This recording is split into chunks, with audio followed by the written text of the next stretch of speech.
Kaunta guys, naami ayuda na nami ayuda na ito yung panihapon namin. May kami shake na Korean shake. Parang Korean. Milk, milk pollution. Yan, ito yung namin.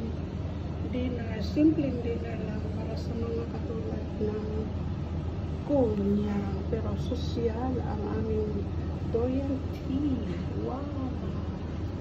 Yummy, yummy. Diba? Busog ka na healthy. Ito lang pagkain namin guys. Dinner na ito namin. Diba? Masarap. Diba? Kain tayo. Guys, kain tayo. Diba? Sarap yan. With milk tea. Bawi naman sa milk tea. Diba? Sarap. Kain tayo. Thank you for watching.